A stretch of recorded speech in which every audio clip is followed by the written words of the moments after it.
Every day brings further drama in Victoria. From midnight tonight, as you know, a quarter of the nation's economy will be shut down, allegedly to halt the spread of coronavirus.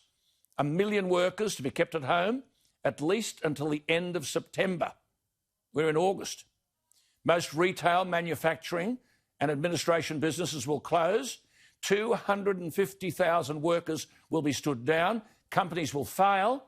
And paradoxically, the sectors where there have been coronavirus clusters will continue to operate: health, aged care and takeaway food. A pandemic? Well, I can only go by the World Health statistics. 99% of the 7,800 active cases in Australia are mild. 47 are serious in a population of 25 million. 38 of the 47 are in Victoria. I thought a pandemic was a disease which was prevalent over a whole country or the world. There's nothing in the ACT. 3 people sick in the Northern Territory, 7 in Queensland, nothing in South Australia, nothing in Tasmania. New South Wales has 6 serious cases, but Victoria, with 25% of the population, has 63% of Australia's deaths, 67% of total infections and 89% of current active cases. I think that spells 4 words, doesn't it? Catastrophic state government failure.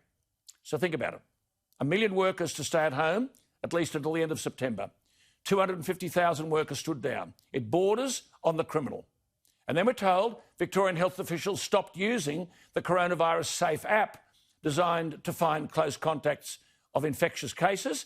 The Federal Department of Health Secretary, Professor Brendan Murphy, told a Senate inquiry yesterday that Victoria's Public Health Unit ceased using the app because they were under pressure and they didn't find any value in it. They've since committed to using it after it was found to be successful in New South Wales. Stop shaking your heads.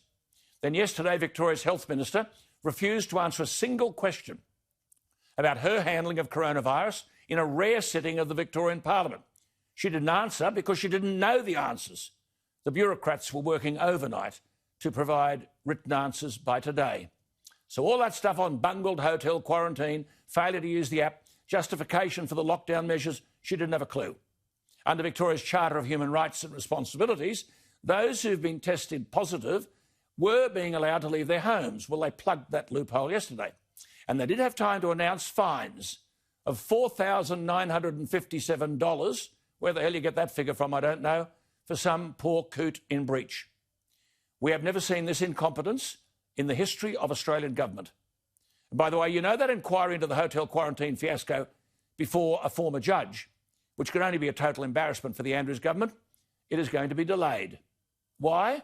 Well, because they've declared a state of disaster, which prompts a simple question. Was that declaration a political decision or a health decision? To protect him or to protect us? Understandably, senior Australian business leaders are now starting to speak out. I'll talk to one later in the program. But as Adam Crichton said to me last night, we put a man on the moon half a century ago, and this is the best we can do to protect the elderly and the vulnerable without smashing the economy. Well, let me make a couple of further points. Donald Trump will be pilloried for opposing growing pressure to lockdowns and to lock down the US economy, allegedly combat the surging coronavirus. He said such a move would cause more harm than good, and he has cited countries like Australia, which have implemented lockdowns but had not prevented the virus from spreading. I should point out we can do without lectures about New Zealand. They had draconian lockdowns and their biggest industry, tourism, has been ruined. But 2 responses dominate discussion. Bear with me. Masks and lockdowns. The New England Journal of Medicine, in research looking at how effective masks might be, observed on May 21, and I quote, "We know that wearing a mask outside healthcare facilities offers little, if any, protection from infection. The chance of catching COVID-19 from a passing interaction in a public space is minimal." This is the New England Journal of Medicine, which publishes medical research and is published by the Massachusetts Medical Society. It's regarded as a prestigious, peer-reviewed medical journal, one of the oldest. I quote again, "We know that wearing a mask outside healthcare facilities offers little, if any, protection from infection.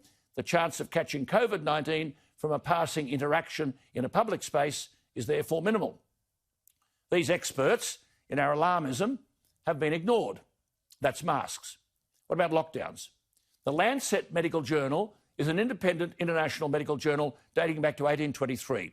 It's regarded as a world leader in the publication of papers that have made a crucial contribution to science and human health. In a recent publication, the Lancet argued, and I quote, "In our analysis, full lockdowns and widespread COVID-19 testing were not associated with reductions in the number of critical cases or overall mortality." I repeat, this is the Lancet. In our analysis, full lockdowns and widespread COVID-19 testing were not associated with reductions in the number of critical cases or overall mortality. So where does this leave us? I'd suggest fighting a virus with the wrong response, listening to the wrong experts, and trashing everything in our wake.